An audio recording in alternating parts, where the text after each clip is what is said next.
Unfortunately, rejection comes with the job hunt, and it can really get to you. I know, I had 3 years of job rejections before I landed a job in a library. So you need ways to look after yourself. Today I'm going to be sharing 5 tips that helped me deal with the job rejections while I was job hunting and during my new mum phase. Hello and welcome. I am Jade, and if you're new here, this is my channel, Misskoko the Librarian.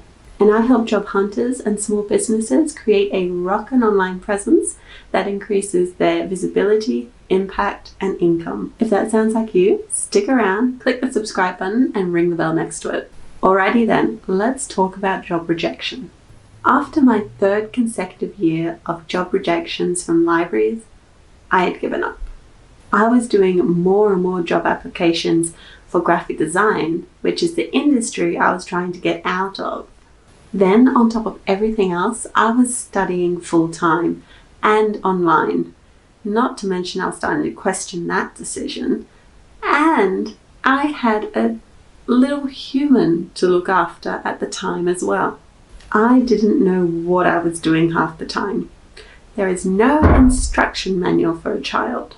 Everything else has an instruction manual. Why don't children come with an instruction manual? And whenever I considered just stopping my job hunting and focusing on raising my boy, I cringed. Not many parents will admit this, or probably even think it. But the very thought of my son being my own stimulus, a being who had yet to discover words to communicate with me yet, the very idea drove me batty. I wanted actual conversation. So yeah, I wasn't in a good place. I was feeling defeated and uninspired. And I would not have gotten out of that rut if I didn't have someone to help me. And that is my first tip. To have someone who knows what you're going through and can help you.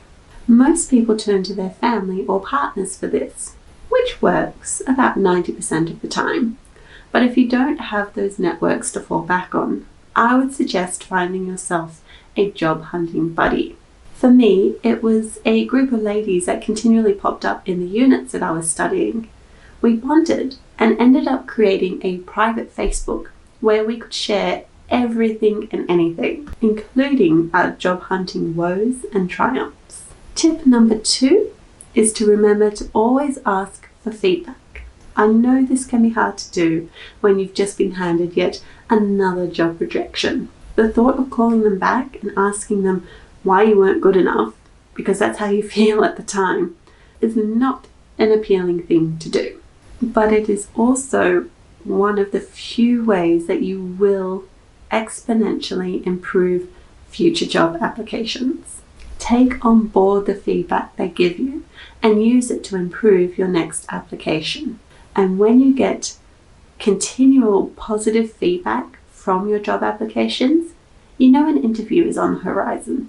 The next thing that helped me to deal with job rejections was to have a hobby, which at the time was a bit hard for me. Studying online, job hunting, looking after a small child, I had 0 time for myself. I didn't even read for pleasure anymore. And for someone who managed to finish the 4th Harry Potter book in 5 hours after getting up at 3 a.m. to line up to get the damn book, that was crisis mode. So I volunteered. And through volunteering, I found conversation, networks, and people to learn from. I then soon realized I could use volunteering as a way to gain experience in library. And I was very fortunate to have Hayley and Gemma from the Melbourne Museum Library take me on. So while volunteering started out as a hobby and a place for me to belong and gain different perspectives, I ended up turning it to my job hunting advantage. The 4th tip is to write down your goals. Simple enough, right? But so powerful. I wrote a list when I started studying of places that I wanted to work when I was a qualified librarian. The first place on my list was Melbourne Museum, and I work there now. There is nothing more driving and more gratifying than achieving lifetime goals. And my last tip is to lower your standards. You aren't going to get that perfect job in your first year of doing job applications. Actually, being a perfectionist with your job applications is the fast track to Depression Town. Unfortunately, I learnt this lesson the hard way, and I had to get my person from tip number 1 to pick me up out of that rut as well. As with everything else, it will take time for you to learn what your industry likes to see in job applications. So lower those standards till you figure it out. And also remember, employers have a limited amount of jobs to give out. Sometimes it won't be that your application wasn't good enough. It will simply be that they didn't have the space or budget to employ you as well. It's not much of a consolation prize, I know, but it's also a reality I have had to face on more than one occasion too. So let's go over those tips again. What are some ways you can look after yourself when the job rejections pile in? Number 1 is to have a network. Support from people in the same position as you is a powerful thing. Number 2 is to ask for feedback. Feedback is one of the most effective ways you can improve future job applications. Number 3 is to have a hobby. Hobbies can provide you with different perspectives and a chance to learn of opportunities within your industry that you wouldn't have been aware of if you were just sitting at home doing job applications. And number 4 is to write down your goals. Knowing where you are heading and plotting a path to get there, I found is one of the most motivating things. Number 5 is to lower your standards. And by this, I don't mean lower the quality of applications you are sending to libraries.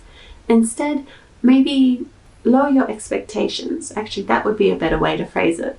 Lower your expectations because you're not going to get your perfect job straight away. Aim lower and you'll be less stressed.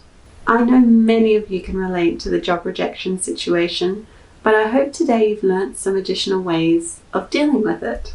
But if you have used any of the strategies I mentioned today, let me know in the comments below.